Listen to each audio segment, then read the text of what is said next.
welcome back to GTS. If I recollect correctly, this is your fourth GTS. The first time I think was 2021, where I remember having a conversation with you about a potential U.S. India strategic tech partnership, which in 2022 came to be known as iCET. And then, of course, a lot has happened, and now we're in a different framework, and we're all workshopping a new pathway called trust. Just give me a sense from your perch. You've driven iCET. What worked?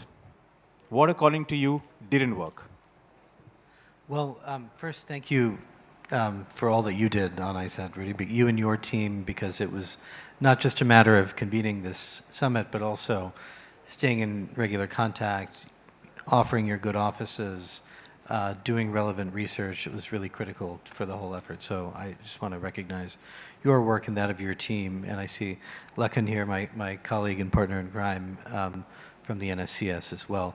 I think we had a shared view with our counterparts in Delhi at the time about some of the structural forces, basically. We both had concerns about vulnerabilities in our supply chain. We saw opportunities in terms of talent flows and cooperation. Both shared concern about what it would mean to live in a world where China was at the frontier of critical technologies, and what our vulnerabilities would be there, particularly as those technologies apply to the national security space. So lots of opportunity, but as Dr. Jaishankar said this morning, and Jake Sullivan said in his last speech here, in January, these things don't just happen. And it really, we have lots of old habits and ways of working that ensure that very little gets done. That is the status quo, just to be blunt about it. And so it required leadership from the top, and so we were lucky to have both Jake in our system and NSA Ajit Doval in this system, both backstopped by the leaders of both countries, seeing this as really a way not just to advance the technology partnership, but really to deepen the strategic partnership more broadly. So I think that's a good point on the strategic partnership more broadly. Do you think you require a clear strategic context? Because at least in the last 4 years, what we saw, whether it was Kurt Campbell, Jake Sullivan, there was an articulation of a very clear strategic context within which iCET sat.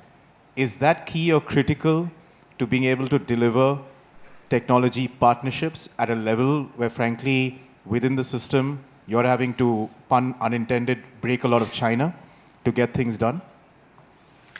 I think the strategic context was essential. I mean, I think in both systems, there are competing impulses. You know them better here than I do, and in the United States too, I think kind of similar competing impulses. Parts of our system that were, not as prepared to jump energetically into this, and so the context really, really mattered, I think, and really conviction at the top about why it matters was absolutely crucial. So I think it's fair to say that at the end of the day, what the results of whether it's defense cooperation or whether it's work in biotechnology or whatever it may be, has broad benefit for both our countries. We talk about delivering good for the region and the world more broadly, and all of that is true, but a key driver is the strategic context. So I want to, towards the end of your time in office, and as Jake Sullivan's visit on the 6th of Jan was successful for many reasons, there was a bit of a bitter pill if you're sitting in India when it came to AI, and that's because you had just introduced, a couple of weeks ago, you had introduced the diffusion rules. There are a lot of thinking on the diffusion rules. Some of it is understood, some may be misunderstood. Just give us a sense of what was the thinking with regards to the diffusion rules, which seems to have built on the IRA, the CHIPS Act, and then this was the kind of third sledgehammer in a sense. And what were you trying to achieve? And many in India say, thanks a lot, Jake Sullivan, thanks a lot, Biden, but why did you leave us on coach as you flew away? Yeah, so this came up a bit in an earlier discussion. I think it's important to give the preface for what was driving that regulation to begin with. It was really two things. The first was a concern that China was continuing to get access to compute that we did not want it to get access to. That could be through smuggling chips, through third countries, or it could be through establishing data centers in third countries and then remotely accessing that compute. And so we did not have in our regulatory toolkit the ability to track what GPUs were going into Southeast Asia, for example. We could track it in other regions, but not Southeast Asia, where I think a lot of it was probably happening and still happening now. So that was the first one. So there's no way to better track that without having some sort of system where you can actually follow globally where this compute is going. The second driver was there are countries in the world that have what I would call very significant AI industrial strategies. They're essentially willing to subsidize the energy costs, the land available, potentially even the compute, which would be similar to what many of us experience in the Chinese context, very difficult for the market to compete with. So what that would mean is if one company takes an offer to build, let's say, a 2, 3, 4 gigawatt data center in that context, the race dynamics for these companies are such that everyone will have to follow in order to compete. And we felt that would then trigger the rapid offshoring of AI training infrastructure that for national security reasons we thought should stay in the United States. Now, that concern did not apply to India. That concern was primarily about the Gulf. And it's important to say there is a lot of good cooperation with the Gulf that is happening and should continue to happen and expand. And the Gulf is actually a major investor, as you know, in building out AI infrastructure in the United States. And under the rules that were proposed, the Gulf could actually be the global AI hub second only to the United States under what was proposed.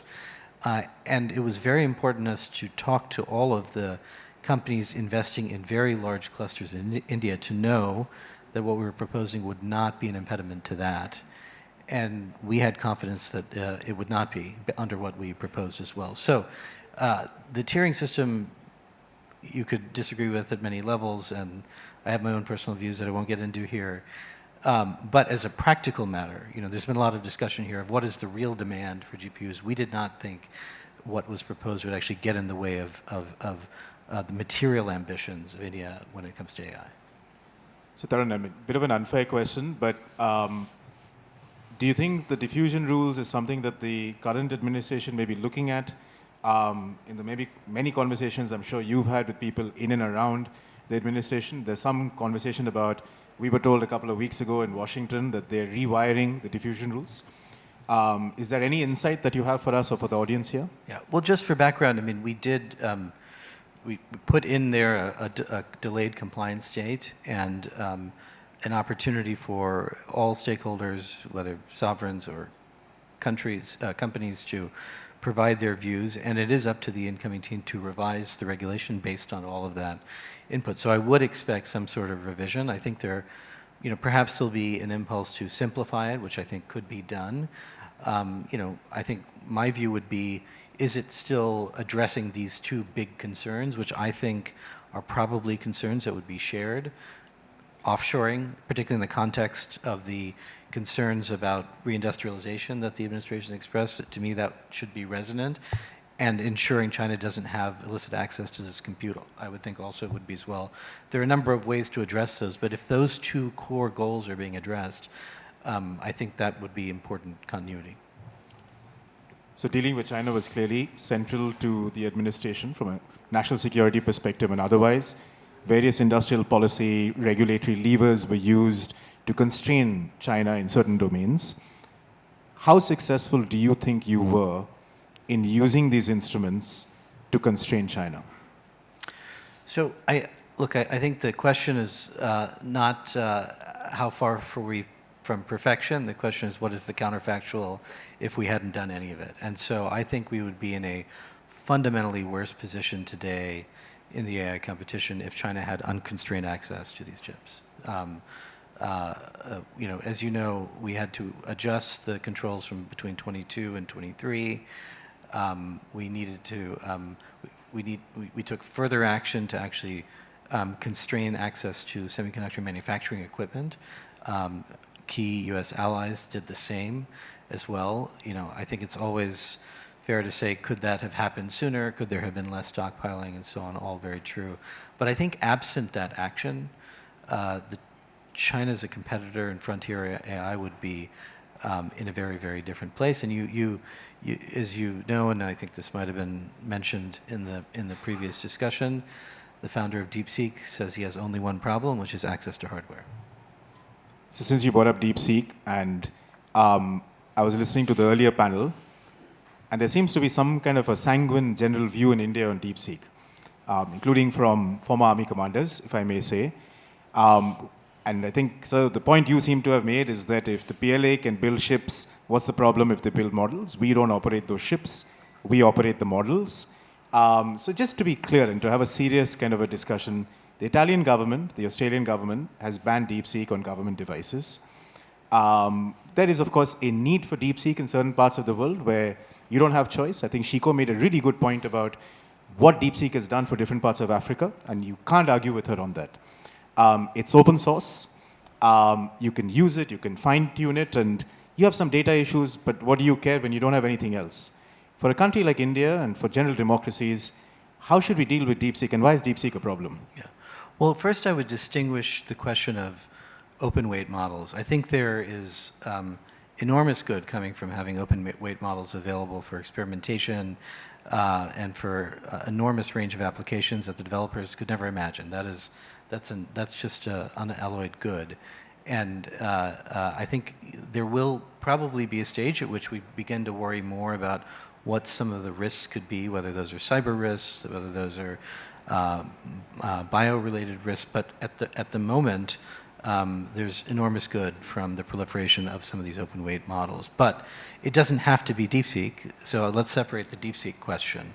Both, of course, Meta has Llama, they just released their most recent model, and some of the closed weight companies are also releasing open weight versions of some of their models, distilled models. But I do think we need to take much more seriously some of the security risks associated with DeepSeek, and as a general matter, how we think about supply chains from untrusted vendors.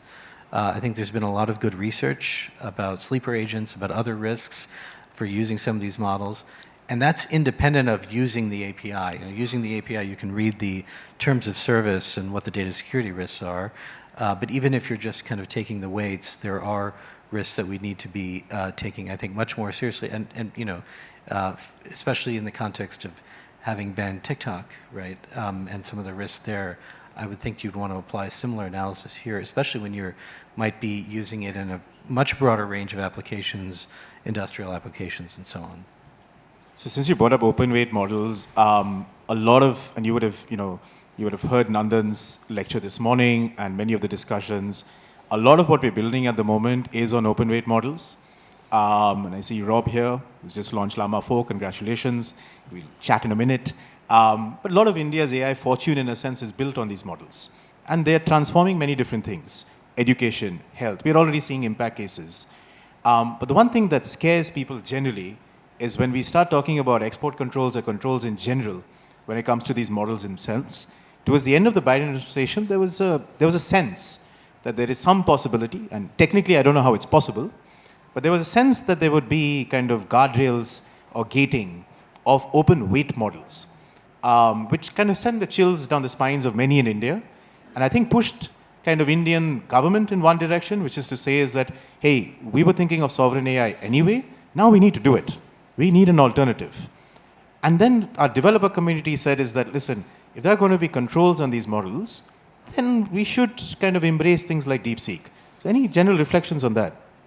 Yeah, the administration only put out one kind of official kind of statement and analysis on this. That was the National Telecommunications Agency that put out, and the Commerce Department that did look at this question and recommended that there should not be at this stage controls on open source. That was really the official statement from the administration at the time. I think there were rumors and so on and so forth, but that was the official position of the administration. I think there are questions which I'm not well placed to answer, really about just the economic model long term, right, for for open weight models, and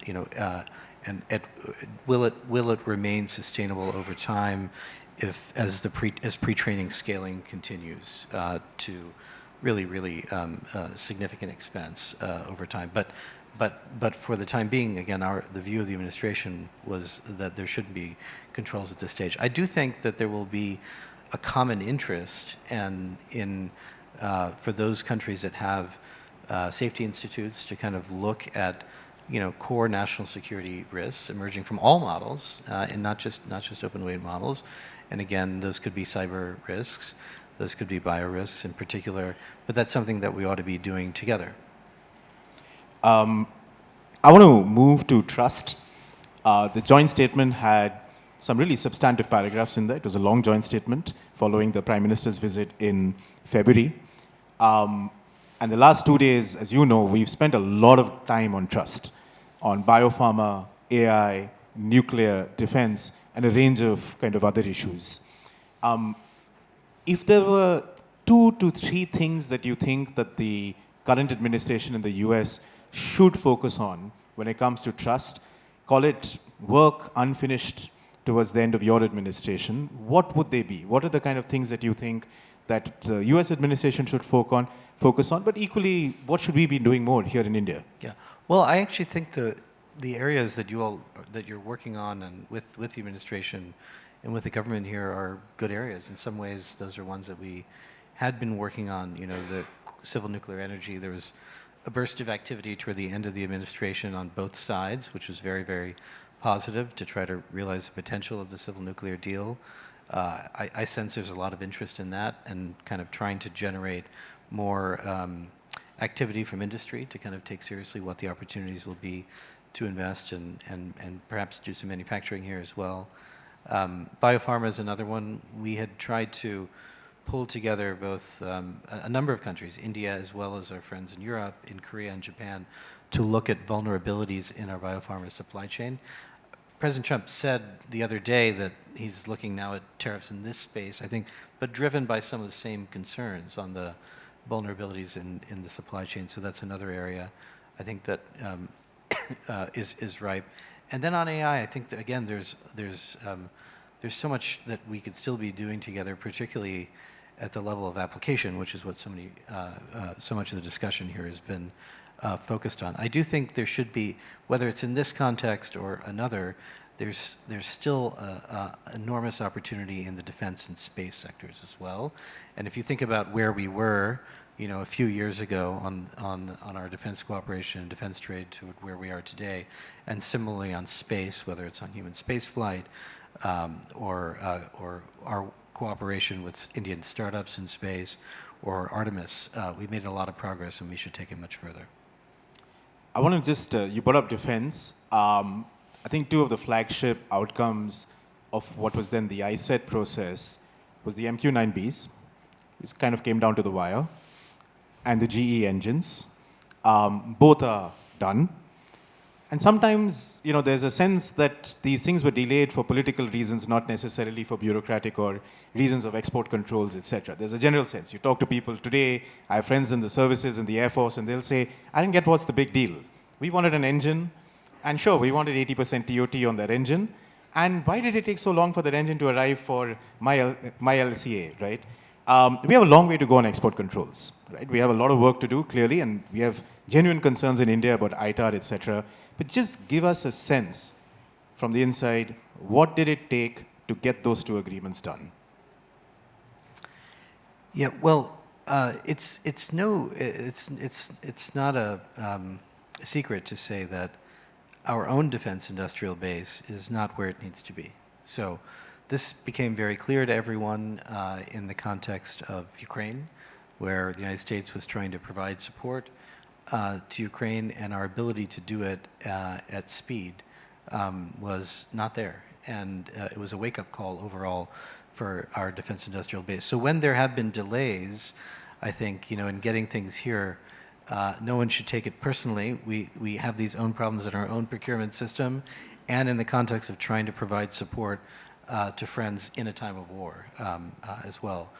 So it required really leadership from the top to work directly with the companies to underscore that these things are a priority for the relationship, and to try to encourage some of these firms to think about working in India on a longer term basis. It was surprising to me the degree to which, and not just in the defense space, but in the semiconductor space and other companies, in other contexts as well, the question of, will the government support this kind of work in India as a long-term matter, right? Or is it something that could turn very quickly? Obviously, firms want that kind of clarity, but that conversation took some time to unspool, and I hope that our confidence in the fact that these structural forces will keep that cooperation going turns out to be right. No, and I think a lot of the effort now will be to take that motivation and that ambition and kind of put all of that energy into the new framework on trust, which we'll talk about in just a second. Time's up, but Tarun, you've done phenomenal things, if I may say so, over the last 4 years. Just giving, what was the one oh wow moment when it came to India? There must have been one, right? I think the during the state visit, when the Prime Minister visited, and we had President Biden around the table with the leaders of Indian business and technology, leaders of U.S. technology firms together, and sending the message that our fate is entwined. That really, I think, captured the imagination, I think, of folks in our system, and more generally, I think, sent exactly the message that we ought to continue transmitting. Tarun Chhabra, thank you so much. Our fates are intertwined, which sets us up very nicely to segue into the next discussion. Are our interests intertwined as we product trust going forward? Appreciate your time here and look forward to seeing you next year. Thank you.